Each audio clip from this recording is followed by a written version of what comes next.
Hello Flight Simmers and welcome back to Alpha Hotel Flight Simulator Training. This is video 2 in a 2-video series on VOR approaches.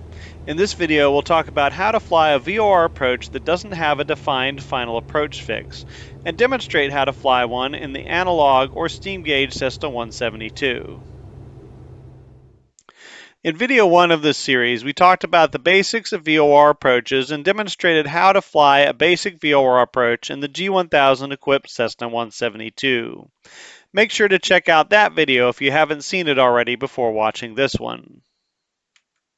You should also be familiar with the basics of instrument flight, the basics of flying instrument approaches, the basics of VOR navigation, and the basics of flying procedure turns.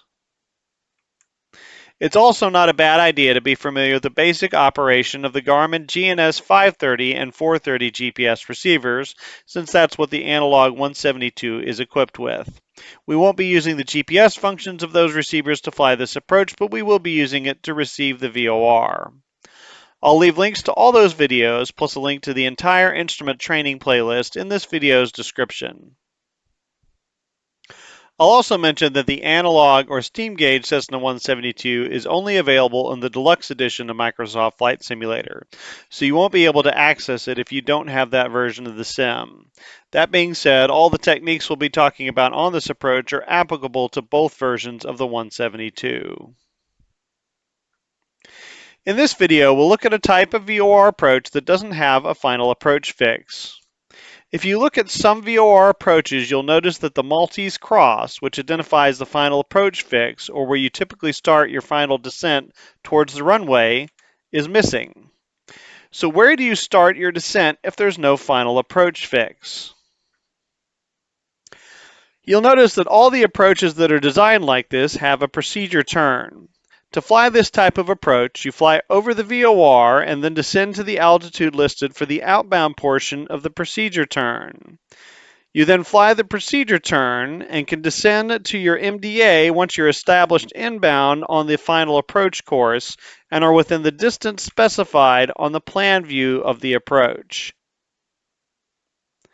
So let's take a look at an example of how this would work on an actual approach. We're looking at the VOR to runway 36 into Ocala International in Ocala, Florida. The identifier on that field is Kilo Oscar Charlie Foxtrot, and this is the example or the approach we'll be flying as our demonstration approach. Let's assume that we're coming down from the north and that we are cruising it at an altitude of 3,000 feet. We're headed direct to Ocala VOR, and we have been cleared for the approach with the procedure turn. So what we're going to do is we're going to fly to Ocala VOR, and once we fly over the VOR, we're going to track outbound on the 174 degree radial, so that will be a 174 degree course. We will track that out for 2 minutes in the 172, and once we cross the VORTAC, we can go ahead and descend to this outbound procedure turn altitude of 1,700 feet. So we'll fly out for 2 minutes, then we'll make the turn to 219 and head out this way. We'll do that for 1 minute. Then when we get to the end of the 1 minute, we'll turn around to the 039, and that will put us on an intercept course to intercept the 174 degree radial inbound, which will be a 354 course.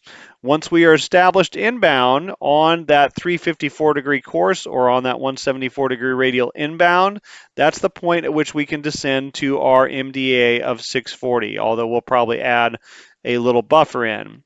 So that's the point at which you can descend to your MDA is when once you are established on the final approach course inbound. Based on different factors such as your aircraft speed and the wind conditions, the position at which you start your final descent towards the runway is not a fixed position.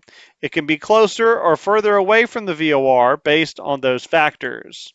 So the point at which you descend to the MDA is called the final approach point rather than the final approach fix, since it's a movable point in space rather than a fixed position.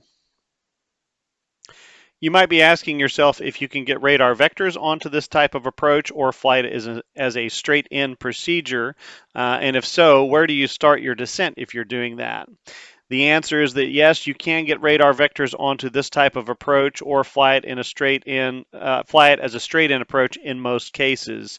That's not the case for this particular approach into Ocala because it has a note on here that says that the approach is, or the procedure is not authorized, meaning that the approach is not authorized for arrival on the 129-degree radial clockwise round to the 208-degree radial. So basically, it's not authorized to be flown as a straight-in approach. The 129 would be about over here, and the 208 would be somewhere over here. So basically, if you're coming in straight on this one, it is not authorized to be used. The approach is not authorized to be used. But with most approaches of this type, you can fly them as a straight-in approach. The legal answer to the question of where you can start your descent is that you can descend to the MDA once you're established inbound on the final approach course, cleared for the approach, and within the distance specified on the plan view. So for example, if this procedure did not have this note up here, if we were to intercept the 174-degree radial way out here, say 20 or 30 nautical miles away, and track it inbound, if it didn't have the note, we would be legal to descend to the MDA once we're within 10 nautical miles and once we're established on the inbound approach and cleared for the approach. Of course, that would mean we would be dropping down to our MDA and be down at our MDA, potentially 8 or 9 miles away from the field, which is a long way out to be so from the airport to be so low to the ground. So most pilots are not going to fly it that way. What most pilots will do is calculate their own final approach fix in cases like that. So let's take a look at how to do that. So to calculate a final approach fix, we're going to need to make a couple of assumptions. First of all, we need to assume that the runway threshold is at 1.1 DME from the Ocala VOR. The way we make this assumption is we look and we see that the visual descent point is at 2 DME away from the Ocala VOR, and then we notice that the visual descent point is 1.6 miles away from the threshold of the runway. So just take 2.7 and subtract 1.6. That comes up with 1.1 nautical miles. So it should be about 1.1 DME when we hit the end of the runway. And that makes sense since the VOR on the airport diagram is at the opposite end of runway 36 and it's a 7,000-foot runway. That should be about a little over 1 nautical mile. Next, we're going to assume that the descent path is 3 degrees. That is a standard descent path, and it is what the glide slope angle is on the PAPI for this runway. We're not given a descent path angle since we don't have a final approach fix, since where we start down if we do the procedure turn is variable. But again, 3 degrees is a pretty standard glide slope angle and visual descent path angle on non-precision approaches. So we'll assume that is what we're going to use here. Next, we need to know the threshold crossing height. So we're going to assume that the threshold crossing height is going to be 50 feet. That is a pretty standard threshold crossing height. Usually it's between 40 and 55 feet, somewhere in there. So we'll just assume that it's 50 feet. And so that we should cross the threshold at 130 feet on our altimeter if we're coming down on that 3-degree descent path. And that we get that from taking our touchdown zone elevation of 80 feet, which is what our altimeter would read if we're sitting on the ground here at the end of runway 36. Add 50 feet to that because that's how high above the threshold we would cross it if we're on that 3-degree path, and that gives us 130 feet. So let's talk about the technique for actually calculating where our final approach fix would be. Where is a good point to start down if we're flying this approach as a straight in? So the method that we're going to use to calculate our final approach fix is first we're going to determine the feet per nautical mile descent we need to use using the FAA's climb and descent table. So we said we're going to use a 3-degree vertical path. That means that for every mile we are away from the threshold, we'll be 318 feet higher above the threshold crossing height. So that's what we come up with there.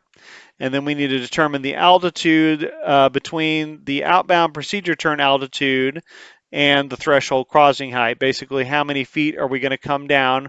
What we'll do is once we're within 10 nautical miles, we can come down to 1,700 feet. and then we need to determine how far, what the distance is in feet that we need to descend on a normal glide path to get to that threshold crossing height. So 1,700 feet minus 130 feet, which is what our altimeter is going to read when we cross the threshold, is 1,570 feet. So that's how far we need to come down as we start our descent in a stabilized manner. Then we divide that altitude by the feet per nautical mile figure we came up with earlier. So 1570 divided by 318 means that we need to start our descent from 1,700 feet when we're 4.9 nautical miles from the runway.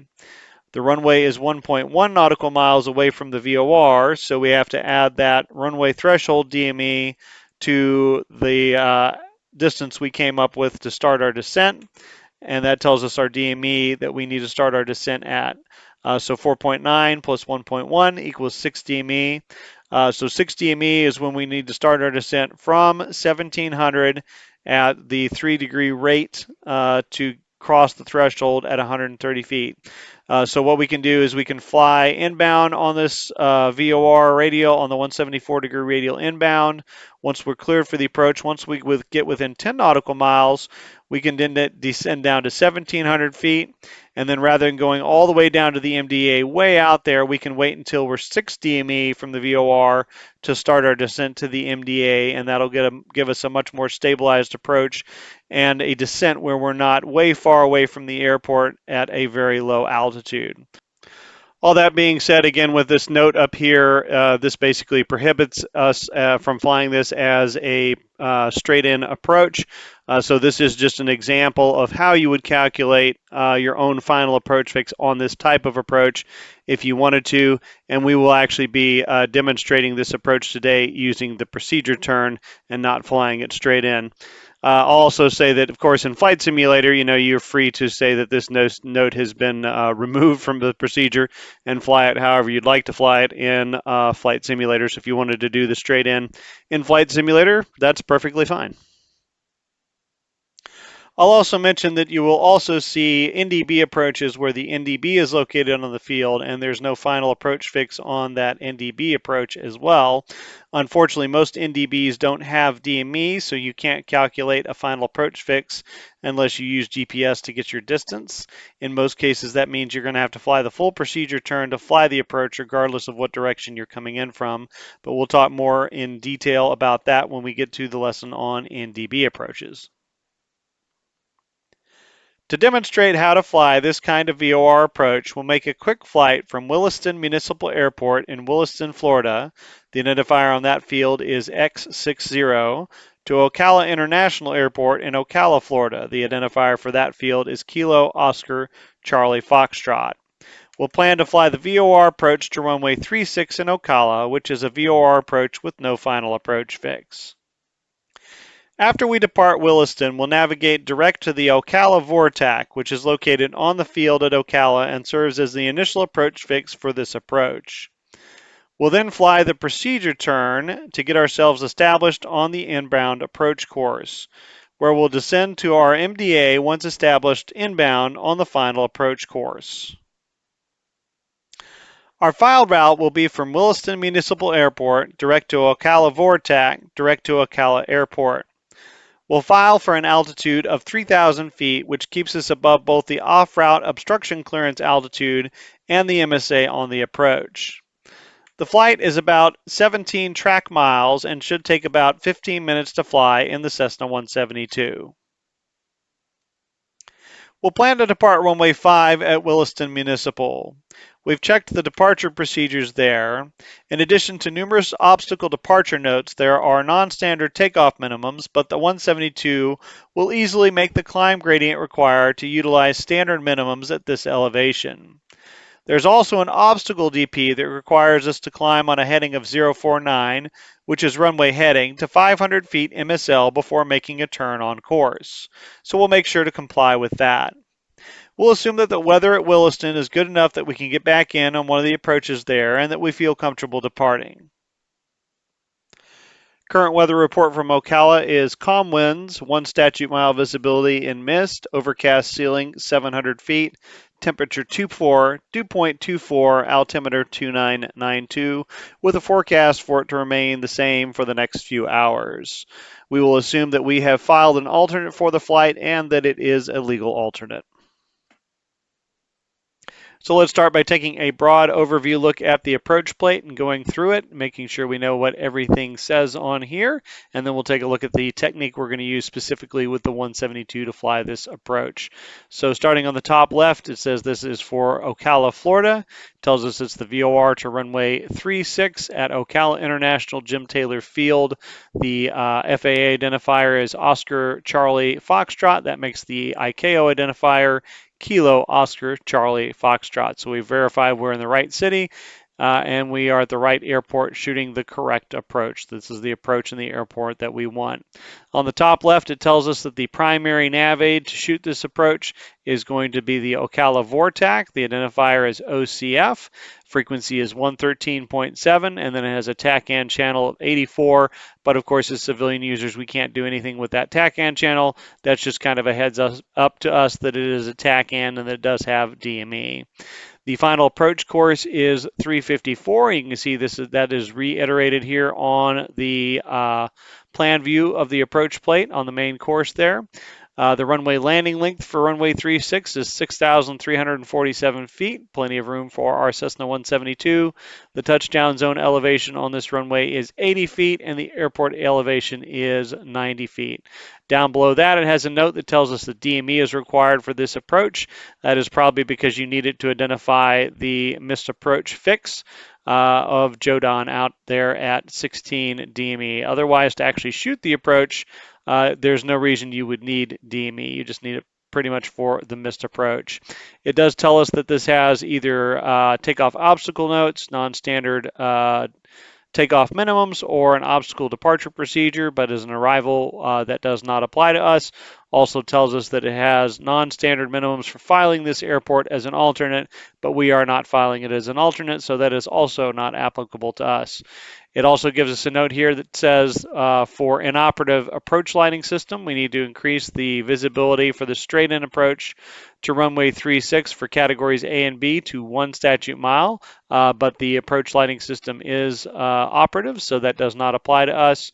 It also tells us that the approach lighting system is a Mauser type system, which is the smaller system with the sequence flashing lights.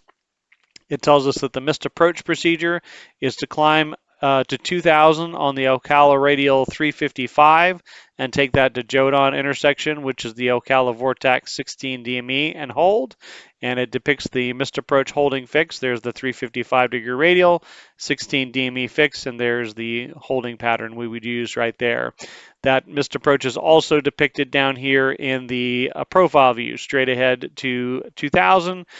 Take the Ocala radial 355 out to Jodan, which is OCF 16 DME. Then below that, it has the radio frequencies in the order that we're going to use them. First, we would pick up the weather.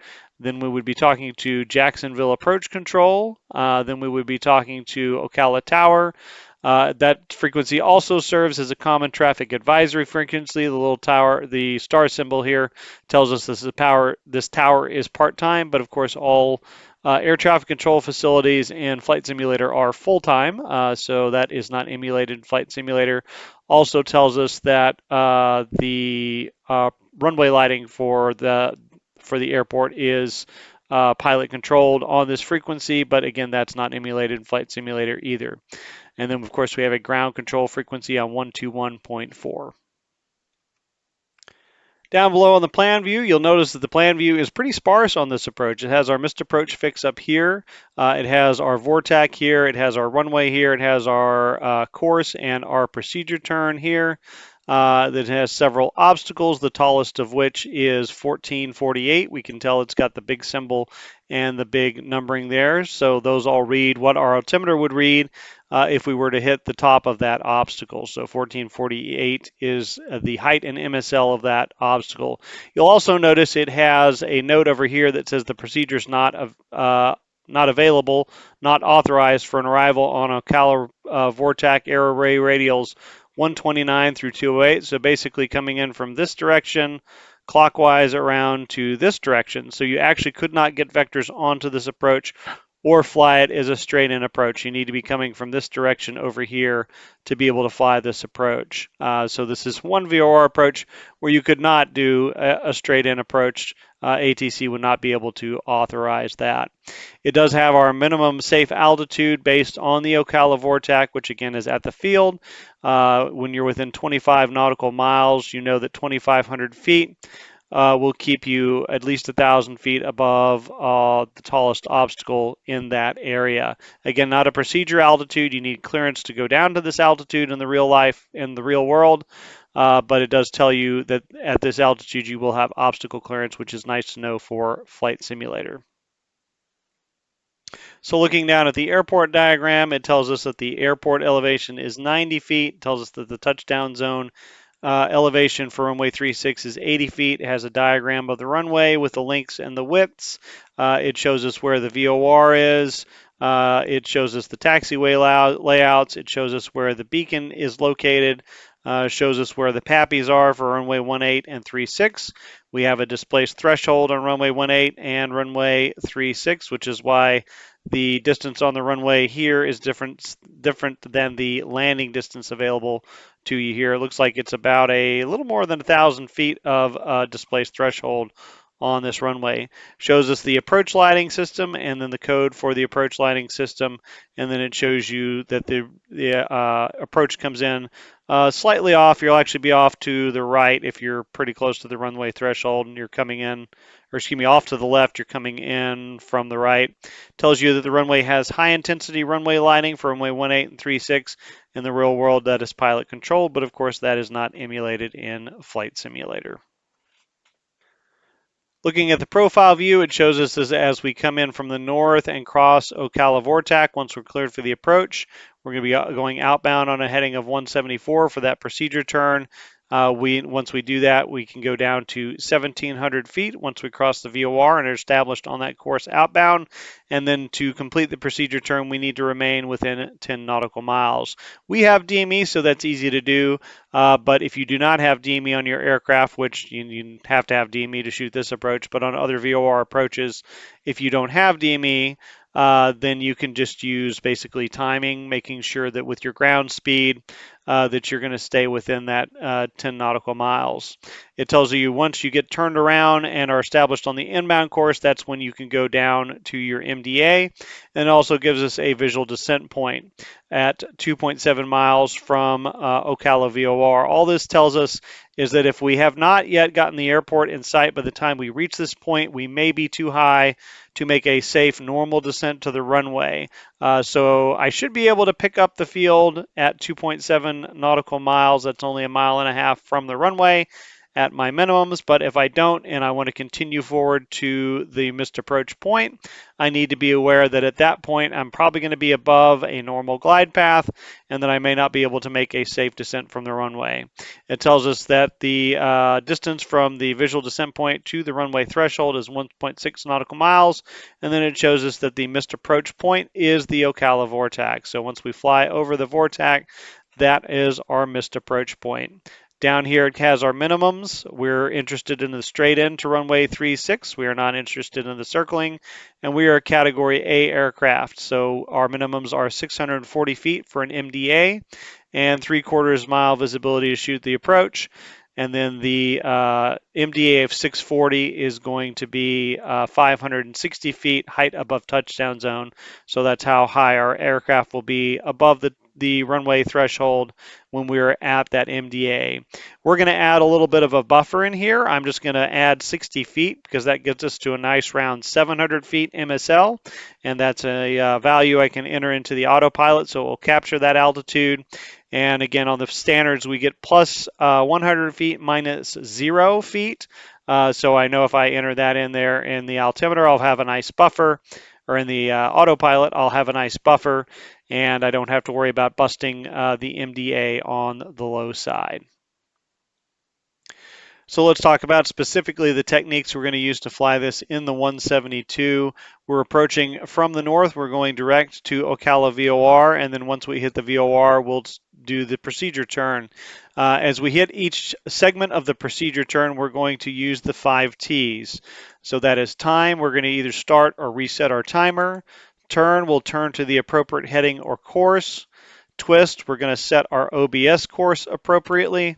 Throttle, we'll throttle back to or throttle up as necessary for descent or level off. And then we will talk in the real world, not as much as of a thing in Flight Simulator, but if ATC has asked us to report a certain position, we have a reminder to do that. So the first thing we're going to do is hit the VOR, and we're going to intercept this 174 radial and track it outbound for 2 minutes. So once we've got the flip from the to the from flag, we'll start our timer to fly outbound for 2 minutes. We'll turn to a heading of probably initially 174. We will twist the OBS course to 174 since we are following the radial outbound away from the VOR. We will throttle, then we'll turn as necessary to intercept that course and get the CDI centered up. Then we will throttle back for our descent as we're crossing the VOR. When we get the flip from the to the from flag, we can go ahead and descend down to 1,700 feet while we're outbound on the procedure turn. And then we would talk if they asked us to report crossing the VOR, southbound or procedure turn outbound. We can go ahead and report that at that time. Once we get to the end of the 2 minutes, that's where we're going to start our procedure turn outbound.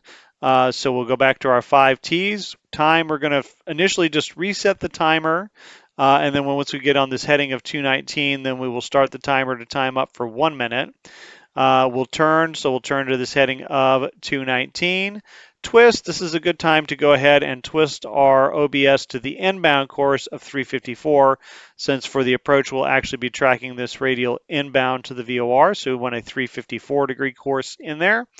Throttle, it's probably about time once we get to that 2 minute mark that we will be leveling at 1,700 feet. So a reminder to bring our throttle back in to maintain our cruise speed level at 1,700 feet, and then talk if they've requested us to report procedure turn outbound, then we can report that at this time. Once we get to the end of 1 minute, we'll make a 180 degree turn to a heading of 039 and get ourselves established to intercept this approach course inbound. Again, we'll go through our 5 T's. Time, we will go ahead and reset the timer, and once we are on that 039 degree heading, we can time up for 1 minute just to give us an awareness of when that needle should start coming in. Turn, again, we're turning to a heading of 039. Twist, this is just a reminder to set your course to 354. Throttle, we are going to go ahead and configure once we get on this 039 degree heading. We'll talk about that here in just a little bit, and then talk if they've asked us to report procedure turn inbound, we could make that call at this time. So again, once we're established on the inbound leg of this procedure turn on that 039 heading, we're going to go ahead and configure for the approach. So we're going to bring our power to 1,800 RPM. Once we're below 110 knots, which we should be already, we'll bring the flaps out to 10 degrees. Once we're below 85 knots, we'll bring the flaps out to 30, 1 notch at a time. And then we want to maintain level at 1,700 feet at 70 knots. So we'll actually want to lead our power application just a little bit. When we get down to about 75 knots, we'll bring the power back in to about 2,200 to 2,400 RPM. That should give us a level flight at 1,700 feet at 70 knots of indicated airspeed. Once we're stabilized in level flight at 70 knots of indicated airspeed, then we can go ahead and do what we want with the autopilot and the flight director. If you'd like to fly it without the autopilot, you can certainly do that. I'm going to fly it with the autopilot and the flight director, but actually we don't have a flight director on the 172 Classic. But if you're flying this with the G1000, you could choose to do it with the autopilot, with just the flight director, or with neither. But I'm going to fly it with the autopilot in the Cessna 172 Classic. And then this is a good time to go ahead and accomplish your before landing checklists. This also may be the time that approach control hands you off to the tower, or they may wait until you're on the final approach course, established on the final approach course inbound. So again, once we get established on the final approach course inbound, that's when it's time to initiate our descent to our MDA plus the buffer, which we have decided is going to be 700 feet. So when we get established on the final approach course, the CDI is good and centered up. We'll go ahead and initiate an 800 foot per minute descent. We are going to do a dive and drive type of approach, so we're going to descend fairly quickly down to 700 feet and then level off and fly forward either until we get the runway in sight or until we cross the VOR and need to execute the missed approach. We'll reduce our power to maintain 70 knots in that descent. And again, since it's a higher rate of descent than we'd use in a normal approach like an ILS, it is going to be a lower power setting than we use in those approaches.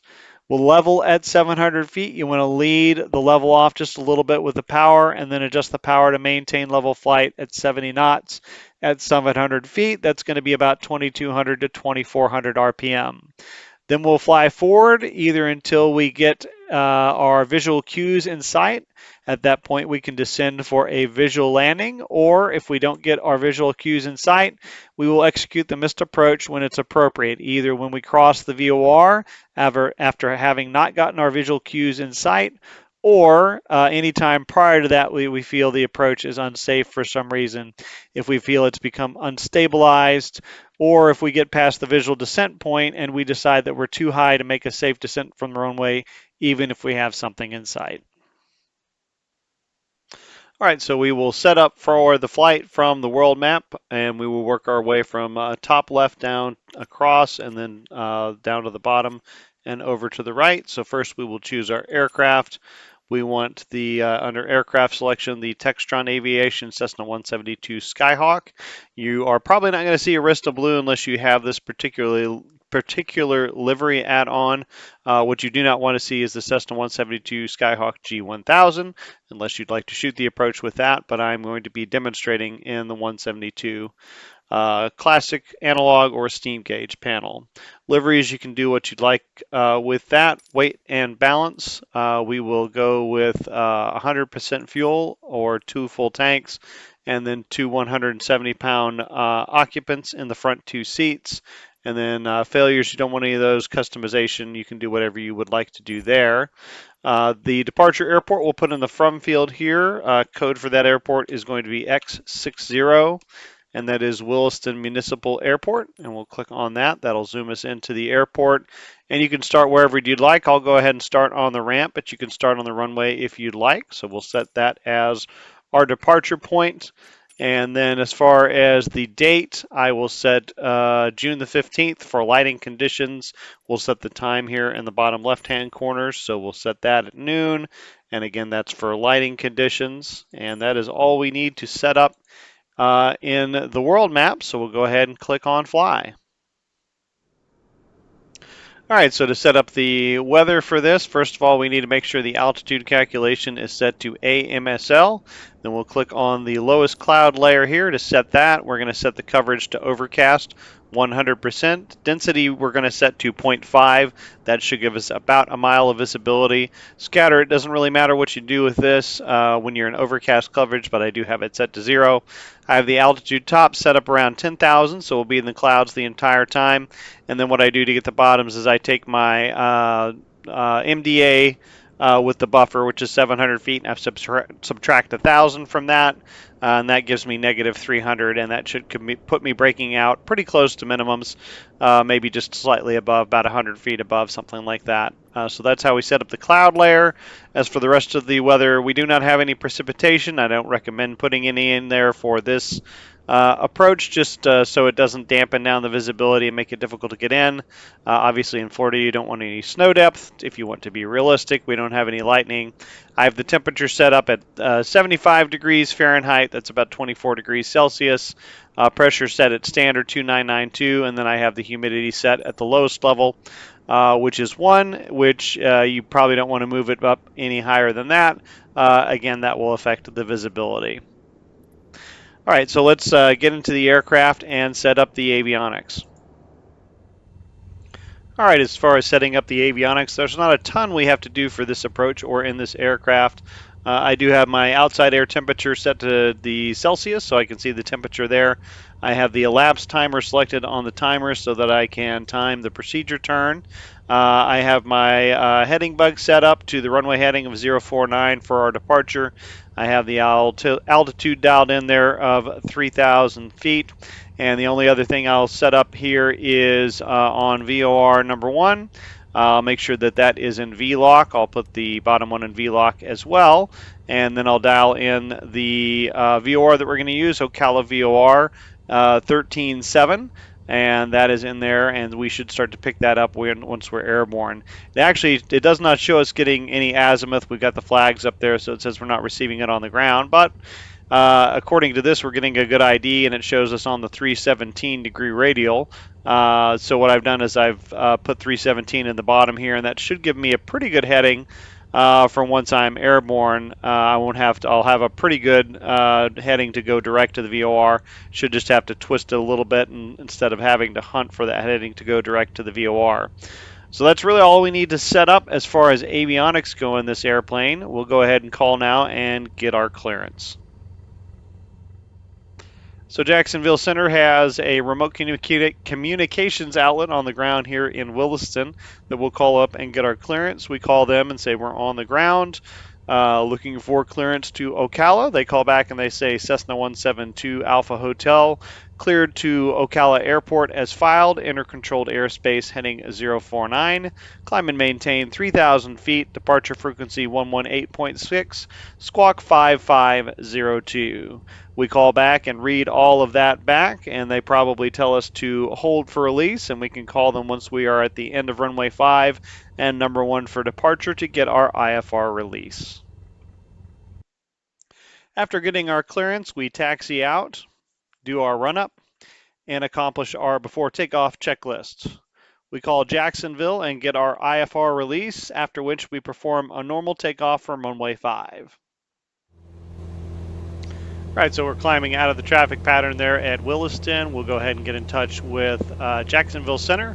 We call up and say Cessna 172 Alpha Hotel is with you on heading 049, 1,400, climbing 3,000. They call back and they say Cessna 172 Alpha Hotel, radar contact, turn right, proceed direct to Ocala VOR, resume on navigation, and climb maintain 3,000 feet. So we read all that back. And what I'm going to do is we've got about roughly a 135 heading to take us to the VOR. So I'm going to swing over there in heading mode.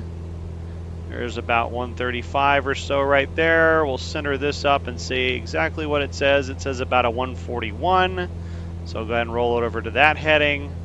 And the needle's good and centered up. So I'll go ahead and put it into nav mode. And we do have this in the VLOC mode, so it is displaying VOR data over here.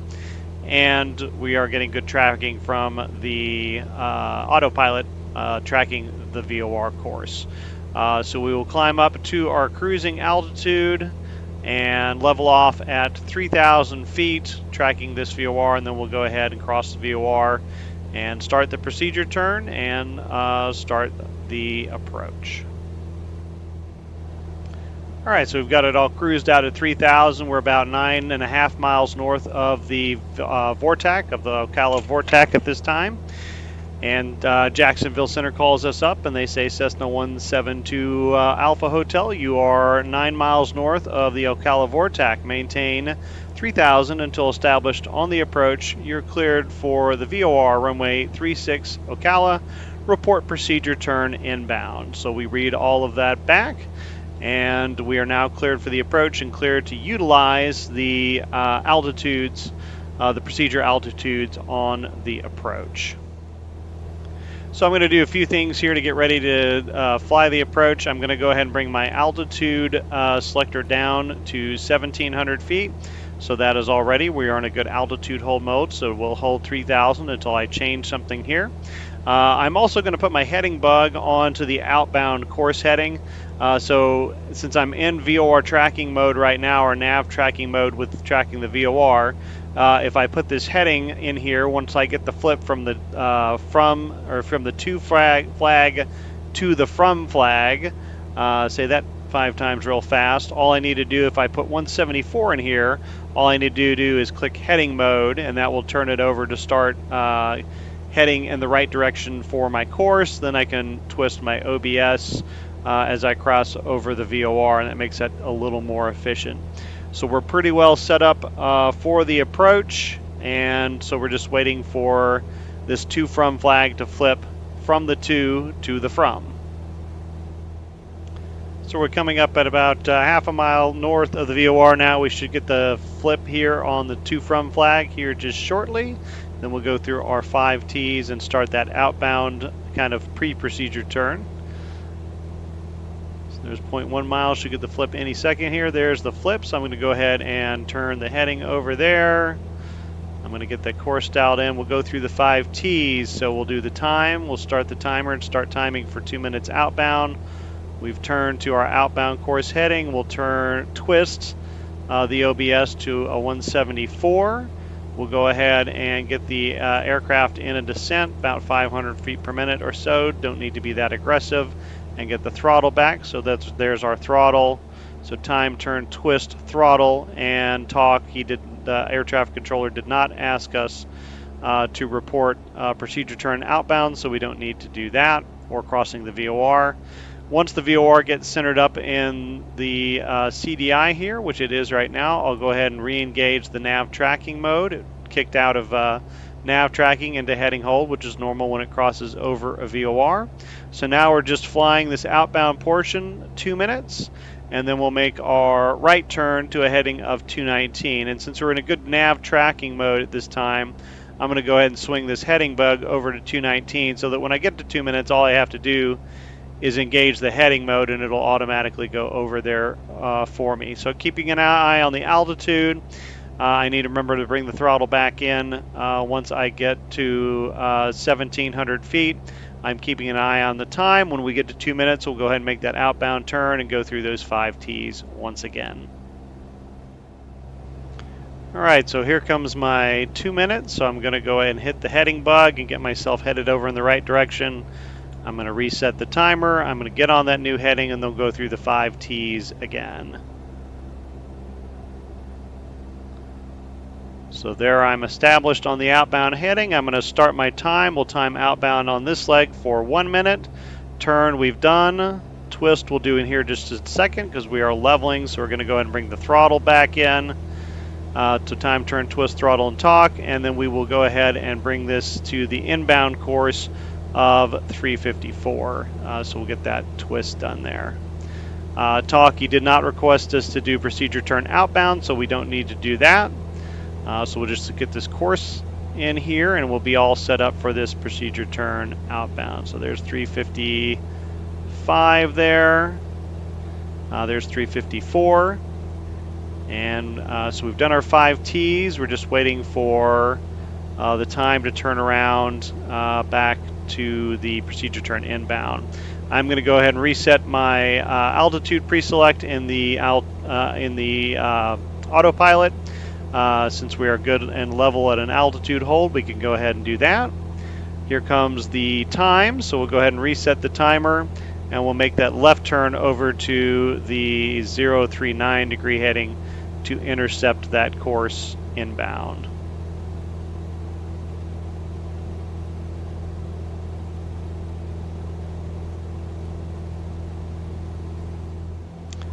And he did ask us to report procedure turn inbound, so we'll go ahead and call up ATC and we'll say we're procedure turn inbound. We'll assume that he says go ahead and contact Ocala Tower 11925, so we'll flop that into the active frequency. And we'll do our 5 T's. Time, we can time the turn, but it looks like we're coming up on the inbound course already. So we can just go ahead and start turning to the inbound course. I'll put it in. Yep, looks like we want to go ahead and turn to the inbound course here. I may actually need to turn a little left to re-intercept that. Turn, we're doing. Twist, we're good there. Throttle.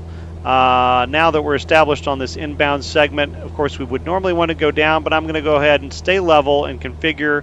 We've got a good distance from the VOR here, so we can do that. So I'm going to pull it back to 1800 RPMs. We're below 110. I'll go ahead and get the flaps out. 1 notch. We'll put it into the nav tracking mode so it tracks that. We'll back up the camera here so you can see the flaps. We're below 85, so here comes the second notch, put in the third notch, and then we'll go ahead and bring that power up to about 2200 to 2400 RPM.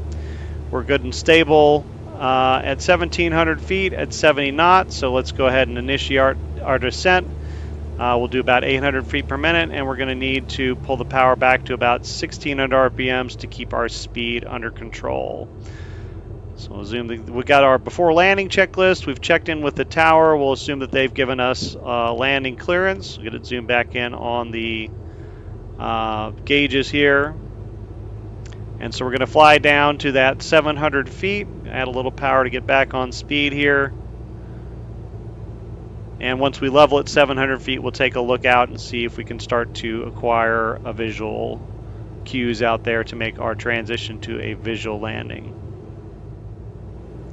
There's 100 feet to our minimums. Got a little extra speed, but we'll get rid of that when we level off. And it has gone to altitude hold mode. We'll bring our power back up to 2200 to 2400 RPMs. I'll start at 2400 RPMs. Try to get our speed back there. And we'll go ahead and start looking up. We're getting pretty close to the visual descent point. And there are our approach lights right out there. So we'll go ahead and kick the autopilot off. With just the approach lights, I can come down to 100 feet above the touchdown zone elevation. Touchdown zone elevation here is 80 feet, so I can come down 180 feet on my altimeter. And we'll see if we pick up the rest of the runway environment. I see the PAPIs coming out. There's the threshold lighting. Had to make a slight left turn to line up with the runway here, and there is the rest of the runway. So that is how we do a VOR approach when you do not have a final approach fix, when all you have is a final approach point. So when can you consider yourself proficient at these approaches? It is the same standards that we use for pretty much all non-precision approaches that do not have a derived decision altitude. We find this in the Airman Certification Standards for the Instrument Airplane Rating. It's Area of Operations 6, Instrument Approaches, Task A, Non-Precision Approaches. Prior to the final approach segment, we need to be able to maintain our altitude plus or minus 100 feet. We need to be able to maintain a heading plus or minus 10 degrees. We need to be able to maintain our airspeed plus or minus 10 knots. And then we need to be able to accurately track radials, courses, and bearings for a VOR radial. This is going to be considered not going to full-scale deflection. And of course, you're given a little bit of a leadway when you're crossing over the top of the VOR. Of course, you're going to get full-scale deflection there. But really, if you're within a half mile or so of the VOR, they do expect you to be able to keep it off the wall. On the final approach segment, you should be able to maintain your stabilized approach down to your MDA plus 100 minus 0 feet. That's why we put that little buffer in there, because you're not giving any tolerance below the MDA. Allow no more than a 3/4 scale deflection of the lateral course guidance. So they want you to keep that VOR radial no more than 3/4 scale from the center. Maintain your approach airspeed in the descent and during that level segment at the end, plus or minus 10 knots. And then transition to a visual approach using a normal rate of descent and normal maneuvering once you get your visual cues in sight, or execute the missed approach upon reaching the missed approach point, which in this case is the VOR, or any time prior to that you feel that the approach is become unsafe or unstabilized. That concludes this video. Hopefully it's given you the knowledge and skills you need to confidently fly these types of VOR approaches on your own. As always, if you've enjoyed the content, don't forget to like and share the video, subscribe to the channel, and ring the notification bell to be alerted to new content. Thanks for watching, and we'll see you next time.